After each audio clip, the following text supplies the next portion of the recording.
First, on the subject of President Zelensky's speech, it was extremely sobering.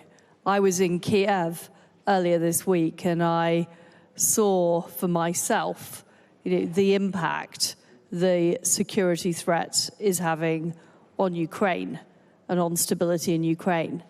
And my view is this is one of the most dangerous moments for European security that we've experienced since early in the 20th century.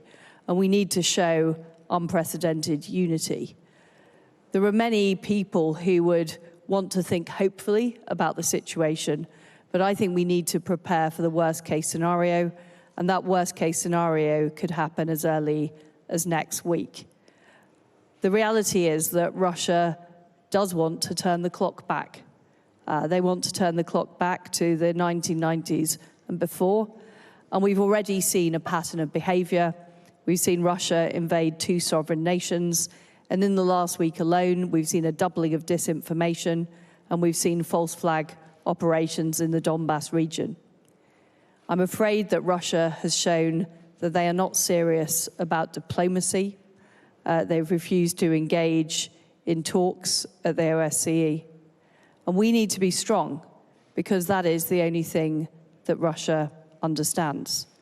And I think we need to be strong in supporting Ukraine and not selling Ukraine out with concessions on sovereignty. Ukraine needs our support at the United Nations and at the OSCE, and they also need our economic support because there is a real threat of economic destabilization. They need our defense support, and the UK is committed to continuing to supply that support, standing shoulder to shoulder with Ukraine. And I heard President Zelensky talk about sanctions. We are resolute in imposing severe costs on Russia in the event of an invasion, including tough sanctions. We will stop oligarchs being able to move their money internationally.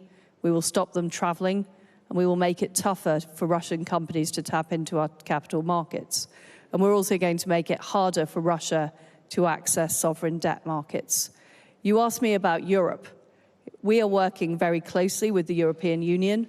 We're working very closely with the United States. We've just had a meeting of the G7 foreign ministers. We are all completely united in support of Ukrainian sovereignty and self-determination. And this is not just an issue for Europe. This is an issue for the world, because if a sovereign nation is able to be invaded with no consequences, that sends a signal to other aggressors around the world. That is why our partners, whether it's Australia or Japan, around the world, are also supporting Ukraine and supporting us in the steps we're taking. And you asked me about our relationship with Europe, and I'm in the fortunate position of negotiating the Northern Ireland Protocol as well as leading our work on support for Ukraine. We want a positive relationship with the EU.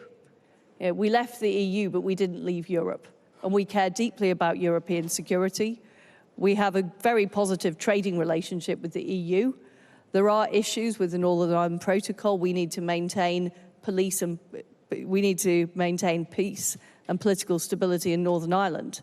But I've had very positive conversations with Maros Sefcovic. I'm seeing him again this Monday. And I believe we can find a way forward, because there is a massive difference between the United Kingdom and our friends and allies across the European Union, who are freedom-loving democracies, and the regime that is in place in Russia. And I think what this crisis has demonstrated is we are united. We are prepared to put tough sanctions in place in the event of an incursion. We are prepared to supply that defensive support to Ukraine.